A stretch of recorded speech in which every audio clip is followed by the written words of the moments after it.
The idea behind the show is simply asking guests what they would tell a stranger on a plane if they were sitting next to them and the stranger asked them for advice. The scenery is passing very fast, but the seer is constant. The one who's seeing is the same. Let me appreciate you for asking a question that I haven't been asked after 2,500 or so interviews over the years. Is you have to drop the ego, which is everyone's greatest obstacle. In 2008, Grant and I had been married for 4 years. I was pregnant with my first child. The economy was collapsing, and we were on the verge of losing everything financially. Thanks again. This is our second live podcast interview for the day today, and it's the last person we have on the stage. So thank you so much, everybody, for being a part of this. I'll thank you guys once again after we're done, but thank you for being a part of this. And like I said, I love this energy from doing this live. So as I mentioned earlier too, Jen, I'll do a bio off the top. So meaning I'll edit in later. So I want to make use of this amount of time, and it is, oh my gosh, Wanda, I got it. You got it. It's rolling. Okay, so I know how much time I have too. Kitty didn't know she got extra time thanks to you. You do what you can. Do what you can. So, what's that? No, I said you do what you can. You help her out. You do what you can. So awesome. So Jen, Jayde, I'm super stoked to have this conversation with you. And I guess where I first like to start is, in terms of traveling, like you grew up in a small little town. And I don't know if you live right in San Diego. Do you live right? Outskirt, so fairly close. Yeah. And so now you live in a much bigger place. This is a weird place to start, but I'd like to know, what was that like making that transition? Like, was that a big culture shock for you? Because I grew up in a small town, which I moved back to, and then I moved to larger cities. And for me, it was a big culture shock. Yeah, so I went to my first big city when I was 18 years old. I got on the plane for the first time and I flew 11 hours to London, England, and I lived there for a few months. That was my first time leaving my island in Canada and going somewhere new. And there's 11 million people in London, and that was too much. That was too much too soon. Coming to San Diego, I did it gradually. So since 2015, I started coming down, for a couple weeks or a month or a couple months, until eventually I was like, I never want to leave here. And it's the energy of the place. There could be 100 people or 10 million people, but it's the energy of where I am that's really important to me. And so it felt amazing. Yeah. Well, it's, I don't know, it's probably not even a good humorous thing, but I hear a lot of people say it, that it's the most popular place to go if you don't have a home.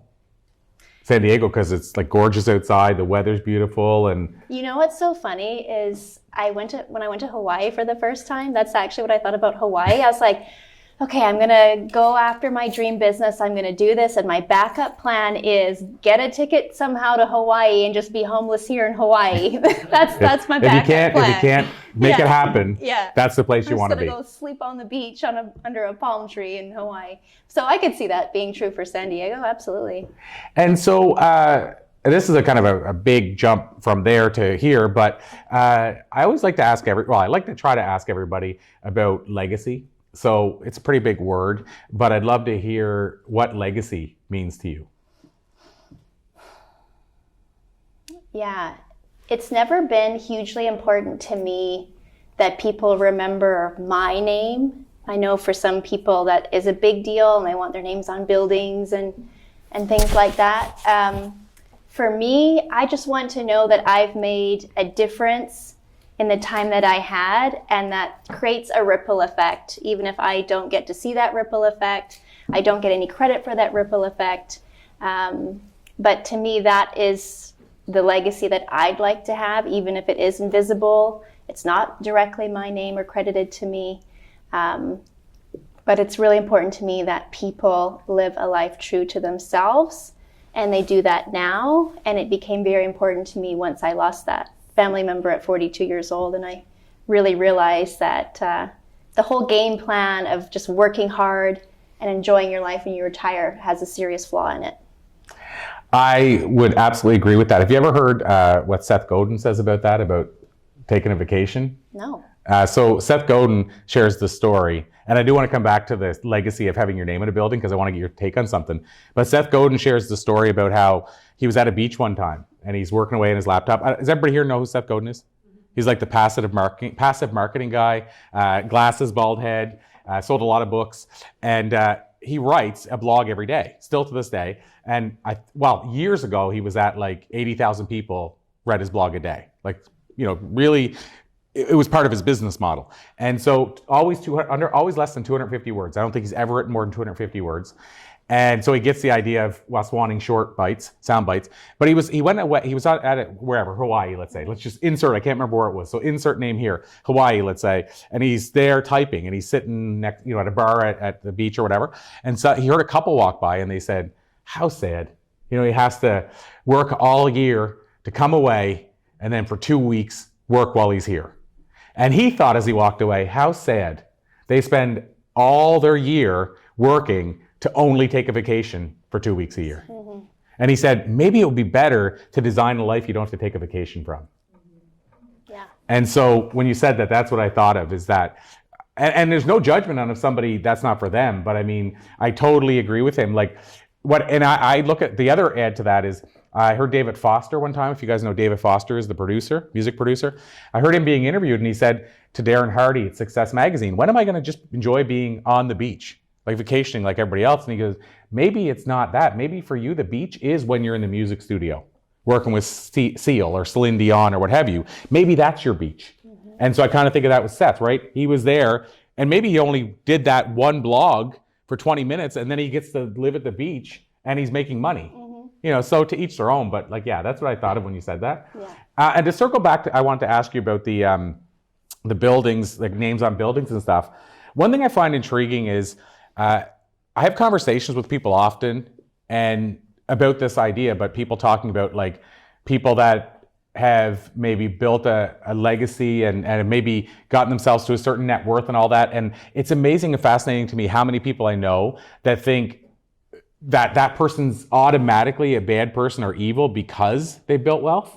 Like, we always hear what they say that the money is, people always said money is the root of all evil. And then now people are saying, well, what it actually said is the love of money. So meaning greed.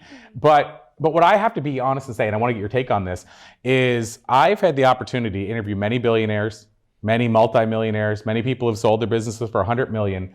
And obviously not every single one. There's a-holes in every part of the world, but the vast majority of them are trying to do right for other people. They're trying to create impact for others. They're trying to help others. Like a lot of people trying to change the world for the better. And I know I have a friend in one of my masterminds who talks negatively, for example, about Andrew Carnegie and says, oh, he was this and that. And I said, did you know that Andrew Carnegie, when he died, basically gave all his money to charity? That's why Carnegie Hall is named after him. That's why there's Carnegie School and all that stuff. And he goes, oh, I didn't realize that. And so I'd like to get your take on this idea of money being the root of evil and people creating wealth or abundance being maybe bad because they did that. What are your thoughts around that? Yeah, so I don't know who originally said this, but I heard someone say once that a knife is not evil, but it can do evil things. But it's not the knife doing those things, it's the human, right? Like you can use a knife for good things and you can cook home-cooked meals with love, or knives can be used for bad things, and it's not the knife, it's the human. And so I had to rewire my own brain with that around money, because I grew up with a parent that was always making remarks under his breath around people that had money, like they had stepped on someone to get there, or they were crooks, or stepped on the little guy and that little thing. So as I started to do better in my life, I started to wonder, am I greedy? Am I selfish? Am I a bad person? Is my dad not going to think differently of me? It actually stunted me in purchasing one of my dream vehicles, because I was actually afraid for my dad to see me driving a car like this. And I was working with a coach at the time, and she helped me to realize what I was doing. So of course I went and bought the car. and I took it to my dad's house because it was the car I was now driving and I wanted to visit my dad. And I was actually really nervous. And he kind of did a loop around it and he's like, okay. And didn't really say much. He's a man of few words. But later that same summer, he went and did something completely unusual for himself. He went and spent money and bought himself his dream car, which was a 2015 Corvette. And it's still his pride and joy. He still, is out there buffing it and waxing it. And he never outright said, oh, you inspired me to do this or anything like that. But I found the timing coincidental. And I actually really liked that. It was unspoken, but I feel like I'm helping him to see people that do create abundance for themselves in a new light. It doesn't automatically make you a selfish or evil person.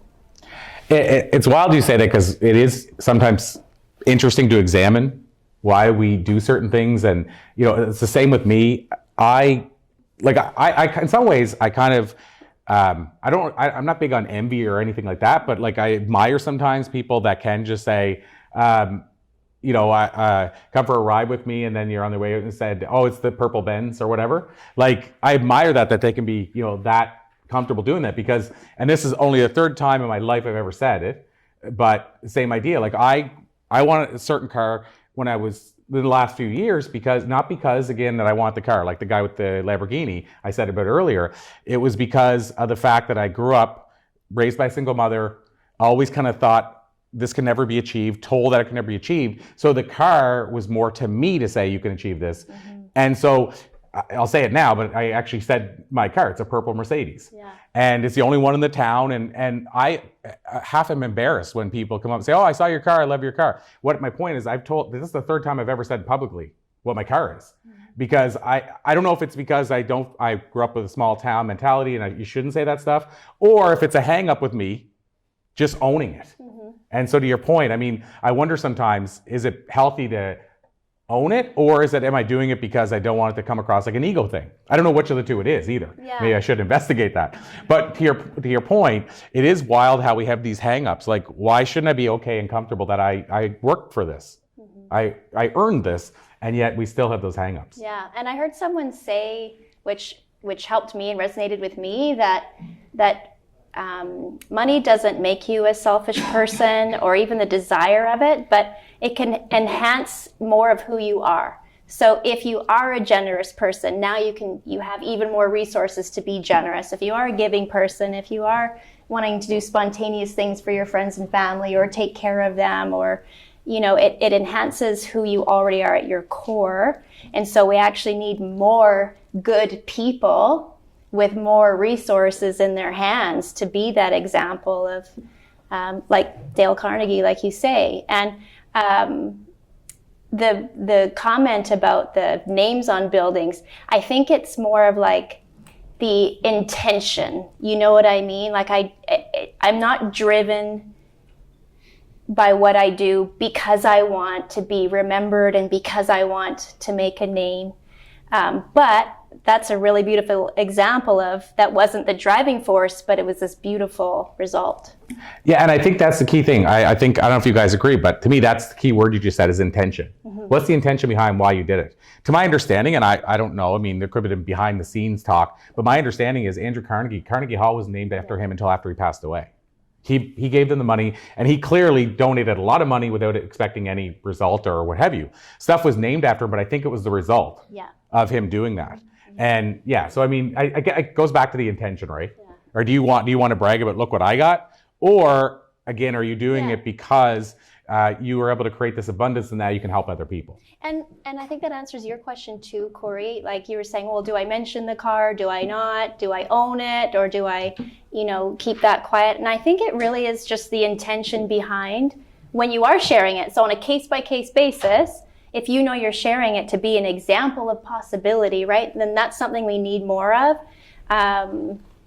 Who was the guy Roger Bannister, the first person to break the 4-minute mile. Right. Everyone said it was impossible. You can't do this. Doctors, experts, specialists, you can't do that. It's impossible. It's physically impossible. He says, watch me. And he breaks the 4-minute mile. And now that we all know it's possible and we've seen the example, now high school students can break a 4-minute mile because we didn't know it was possible till there was an example. And the more and more and more examples we have, the more and more people believe it, the more and more we'll have that movement and that trajectory. So I think it would be actually kind of nice if there were people like you and I and everyone in this room and watching, that if you were succeeding in soul-aligned, heartfelt, meaningful ways, and you are creating a decent life for yourself or abundance or whatever it is, to, when it is aligned and when the intention is authentic and genuine, to share that. So that for people like me and you from a small town, we're like, oh, you don't talk about this, and you don't talk about your car, and you don't, because that's greedy and that's evil. Well, why don't we try to shift that paradigm by being the example of the opposite? I love that. And I'll say that my girlfriend is a good example of trying to get me to do those things. Because one example is our office flooded a few months ago with the Hurricane Fiona. And so we had to move upstairs, and we finally moved back downstairs. Anyway, she convinced me to put on my back wall. You'll see it if you see me doing Facebook Lives and that. There's pictures behind me on my wall. And I think there's 24 pictures, and it's pictures of me with insert name here, right? Like Gene Simmons, Hulk Hogan, Kate Hudson, what have you. And I didn't want to put it up. Again, small town, I'm like, that seems like an ego thing, blah, blah, blah. And she goes, let me ask you this. When you go to a New York diner and you see the diner with the owner, with Seinfeld and everything else, what do you think? I think, oh, this is the place to be. And so she said, so she gave me that example to say, you don't think of that diner as having an ego, right? I said, no. And then she said, people know you, so they know the difference. But she said, the bigger thing, and this is getting to your point, is she said, you're from a small town and you've done these things, and people in this small town don't know that. And maybe it would inspire people in the small town to realize it is possible. Because growing up, even some of the stuff I've done isn't supposed to be possible. I was basically told without the words, this can't happen if you're from a small town. And so her thing is she's always trying to enforce that on me, because she said there's people watching, there's people paying attention, and if they see that you've done this, maybe it'll make them go, well, what's possible for me? Right. And it kind of circles back to the guy I mentioned earlier about the Lamborghini, and his mother saying it's unattainable, and then him saying, well, somebody owns it, don't they? And then him saying, well, why can't that somebody be me? And then attaining it. Him sharing that story with us in that the other day, I'll never know, but there might be 5 people inspired there that end up, and it doesn't have to be a Lamborghini, end up creating a school somewhere or building a home for a needy person or what have you because of what he said. So we just never, to your point, people are watching. Yeah. So yeah, I get that kind of answers that. I think that's a good point. And I will say too, to the other point of people doing good and not wanting any credit for it. When we were at the Secret Knock as well, and I'll share this because it was a cool story, and then I want to ask you these 2 questions that I've been building towards. But there was this guy there, and Kelly, who was hosting it, showed a video of him, and it was him talking on video. He never showed his face, and he basically was saying, this is where I'm sleeping tonight. And what it was is he went to his hotel, and this guy is quite wealthy. He went to his hotel, and it's because of COVID. He said, I need some linens. I need to change my bed or whatever. And they said, okay, we'll take care of it when you come back or whatever. And when he came back, they handed him the stuff to make his bed. And he goes, holy frig, we've come a long way now. I booked at one of the top hotels, and now I'm making my own bed. And then he was complaining on the way to the hotel room. And then he thought, you know what? I passed by like 20 homeless people that would give anything to be sleeping in this hotel room tonight. So one of them's gonna. And he went back and he traded spaces and slept on the guy's cardboard. And he gave him his hotel room. And he filmed the video without once showing his face. So to me, that's truly not wanting credit. He just wants to say this. He said, this is the impact and difference we can make. I didn't realize it was from the night before. And then so Kelly said, I know he doesn't want me to, but I'm bringing him up on the stage. And then they brought him up. But my point is that this is another example, right? Somebody with money, and he didn't have to do that. But for that person that got to sleep in that room for the night, he gave them everything. Yeah. And he said one thing to Kelly, which I thought was so profound. Kelly said they're driving over an overpass, and they saw a lot of the homeless tents, like the tents where homeless people are staying. And he said to Kelly, I think about this every day. He said, you and I are just one bad decision away from being there. But sadly, they're not 1 or 2 decisions away from being us. Oh. And he said, so we need to be grateful for what we do have.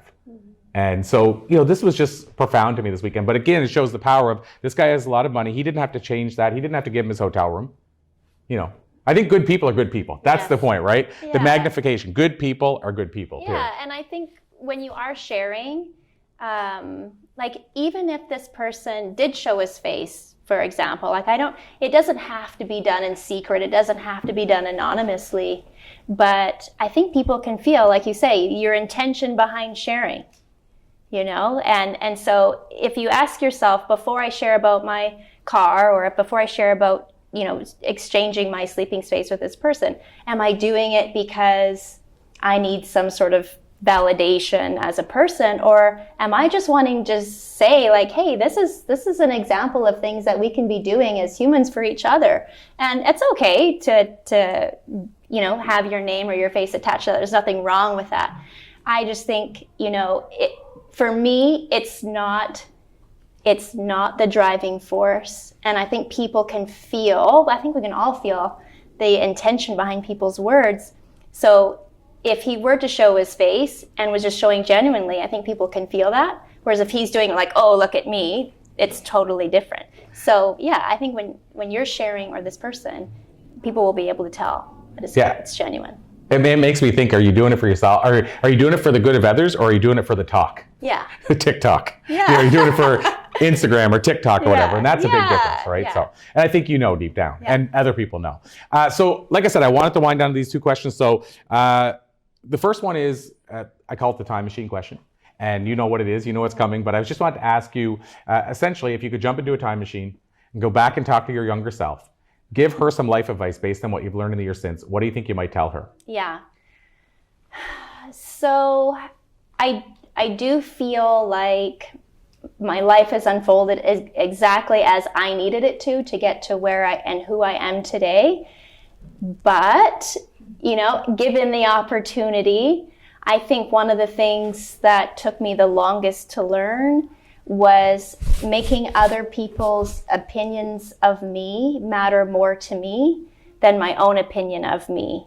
And AKA people pleasing, I think, was one of my biggest downfalls. I was too worried about what everyone else wanted or needed, or how I could make them happy, than asking myself, what do I want? What's the life I want to live? What are my priorities?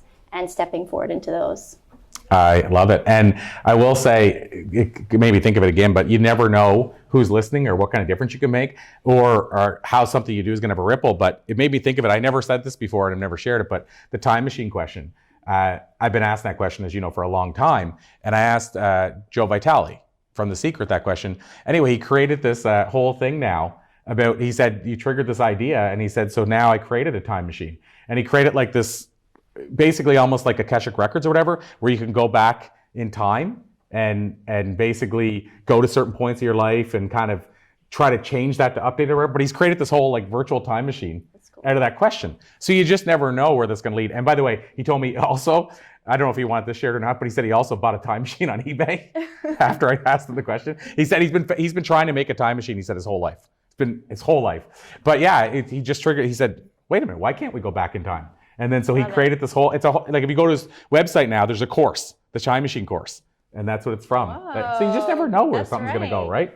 So you just, like I said, you just got to put it out there to the universe and hope for the best. And the other thing is, I think you have to do it without expecting credit. Going back to your earlier point, like I struggle with this sometimes, but that's the first time I've shared that. And this is going back a year ago. And he created the course, and I don't have to say, Joe, can you go tell people about the course I created? Or Joe, can you give me a testimonial saying I helped with this course? Like, I don't need that. Just put your work out into the world and hope for the best. So last question, the passenger question is essentially, you're a passenger on a plane, sitting next to a stranger, they lean over. I need some life advice, Jen. What do you got? What do you think you tell that stranger? I know exactly what I would say. I would say that there's two ways to live your life. And if you really want to live your highest, most soul-aligned, fulfilling, happy, joyful life, there's really only one way. That is that you can either assume failure or pursue possibility. And so I would really encourage anyone that I'm sitting next to always, always, always pursue possibility. Even if you don't know how it's going to work out or when, you have no guarantees, You don't even maybe know how you're going to pay for this investment every month or whatever it is. You don't know if the business is going to work out. You don't know. Pursue possibility anyway. Take the leap. The net will appear. Take the leap. Build your wings on the way down. That is the way that you're going to live the most expansive life. You're going to knock your own socks off with what you realize is possible, because it's far more than your mind would allow you to believe in this moment. So go find out. I love that, because there's a quote I've heard before similar to that.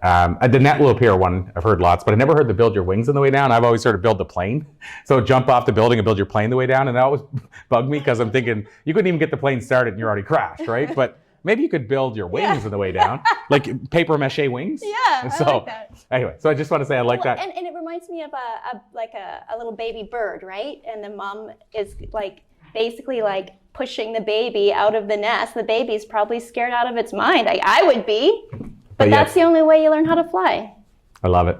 Amazing. So Jen, Jayde, this has been an absolute pleasure. Thank you so much for joining us on what I presume will be either the Enlightened Passenger or Let's Do Influencing, or both. So thank you so much. I appreciate you. Thanks for a great talk today. And I'll call it, as I always do, a to be continued. Awesome. Thank you, Corey. Cool. And Thank thank you you for everything you do. Oh, thank you so much. Awesome.